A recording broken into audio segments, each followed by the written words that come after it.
รายได้ข้าพเจ้าก็พออยู่พอกินเนาะการสิว่ามันบ่มีความจำเป็นสิไปซอกเงินโกงทางใดมาอีกนะพออยู่พอกินคันบ่ได้เหตุการณ์ต่อสู้มีเงินก็แฮ่งสิเหลือพอไปลิ้นไปเที่ยวหลายว่าซั่นซะสรุปง่ายๆแบบนั้นคือที่ผ่านมามันก็มีกับเรื่องดราม่ามีความบ่เข้าใจกันระหว่างบรรดานักเคลื่อนไหวนำกันนี่เขาเจ้าก็เว้ามาว่าโอ้บักเขือยังบ่ได้ปลูกแบ้ยังบ่ได้เลี้ยงเลยคือว่าผิดกันแล้วหั่นนะคือที่ผ่านมาตัวนี้มันเป็นจังไดตัวนี้ดอกเตอร์อันนี้บ่ว่าไผผิดไผถูกเด้อตัวนี้เด้อเจ้าๆมันแม่นปัญหารวมอือฮึปัญหารวมขบวนการต่อสู้อยู่นอกประเทศปัญหาที่1ก็แม่นพวกภาครัฐเขาก็ส่งทุกกระแสเนาะ Fake News หรือข้อมูลที่ไปแย่ให้คนผิดกันอันนี้ก็เป็นส่วนหนึ่งกับพวกเราจะฮู้เนาะหรือซอกเอาเรื่องว่าปั้นแต่งอันใดก็ถูกผิดคือแด้บ่คือแด้นี่ก็ไปแย่ให้เข้าใจผิดกันนะอันนี้เป็นส่วนหนึ่งที่เห็นให้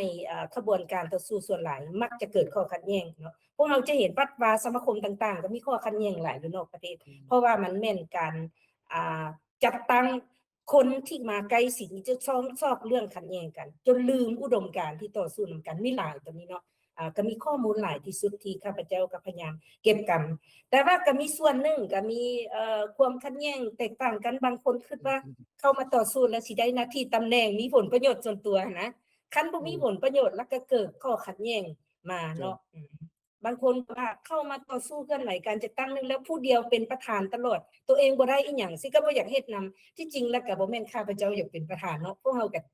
มีการเลือกตั้งทุกๆครั้งทุก4ปีนะแต่ว่ามันก็ต้องมีการแข่งขันความสามารถให้ผู้เลือกตั้งเขาเจ้าเลือกเอามันก็เป็นระบบประชาธิปไตยที่ผมทั้งพรรคทั้งรัฐเพิ่นสิบ่ว่าดอกอ้าวพวกเจ้าผิดกันเองนี่สิมาว่าข่อยมายุแย่ได้จังได๋ตัวนี้มันมีส่วนร่วมเนาะมีส่วนร่วมข้าพเจ้าสังเกตเห็นมันมีข้อมูลหลายอย่างกับที่ข้าเจ้าพยายามก็มีตอนนึงก็สังเกตออกไปกองประชุมสหประชาชาติปี2012อยู่เจนีวาพวกเอาข้าพเจ้านี่ก็บ่ได้มีจุดประสงค์สิไปจับมือถือแขนกับทางการสปปลาวเนาะเวลาเขานั่งออกข่าวออกเข้ากองประชุมนี้เขาเจ้าพยายามส่งคนมาถ่ายรูปถ่ายภาพสิมาถ่ายรูปเอาพวกเราถ่ายไปเพื่อหยังข้าพเจ้าอยากถามทั้งๆที่สหประชา